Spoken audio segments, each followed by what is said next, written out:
Salam əziz şagirdlər. Bu günlər biz sizlərlə Python-dan artıq proqram yazmaq tipli məsələlərə baxırıq. Gəlin başlayaq. Nə istəyirsən? Klaviaturadan n natural ədədi daxil edilir.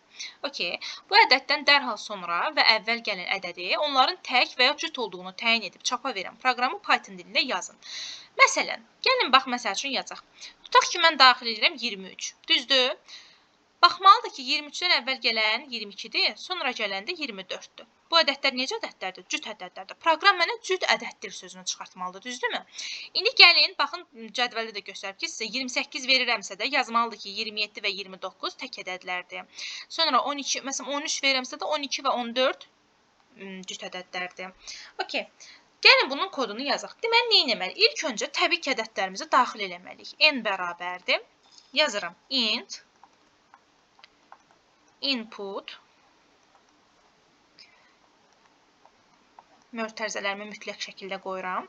Dərslərində bunlara hər birinə detaylı şəkildə bu mötərizələr niyə qoyulmalıdır, bu funksiyalar nəyi ifadə edir, öz dərslərində hər birini şagirdlərimə öyrədirəm. Daha sonra gəlirəm bura. Başladıq. Deməli yazıram if-i bilirik də. Deməli əgər deməli 2 bərabərdir 0. 2 dənə bərabər şərəsi qoyaq və mütləq qoşu nöqtələrimizi qoyalım. Bax, bu ifadə bizə nəyi deyir? Bax, bu nə deməkdir? N bölünsün 2, amma qalıqla bölmədə, düzdür? Bu bizdən soruşur ki, yəni cütdürmü? Bax, məsəl üçün, 28-i tutaq ki, 2-yə böləndə eləyəcək 14, düzdür? Qalığımız nəyə bərabərdir? 0-a. Demək ki, 28 necə bir ədəddir? Cüt ədəddir. Ay sağ ol. Eyni bu qayda ilə davam edirik. Sonra, keçirəm indi aşağıdan nə yazıram? Əgər cütdürsə də nəyə çap eləsin? Yazsın ki, print mötərizədə bir dənə əvvəlkini çap eləsin, yəni n-1-i çap eləsin, bir dənə özündən sonrakini çap eləsin, n+1-i çap eləsin. Bir də mötərizənin içərisində nə yazsın? Tək ədəddir. Tək ədəddir. Yazsın, dırnağı bağlasın və mötərizəni bağlasın. Bax, məsələn, 28 daxil elədim. 28 özü cüt ədəddirmi? Bəli. 28-dən əvvəl gəlir. 28-də 1 çıxanda elədi 27, 1 üstə gəlir də 29. 27 ilə 29 necə ədədlərdir? Tək ədədlərdilər. Aha, bəs tutaq ki, yaxşı, cüt deyil. Onda yazıram else qoşan nöqtəmizi mütləq şəkildə qoyuram, yoxsa proqram işləməyəcək. Print mötərizəni açıram.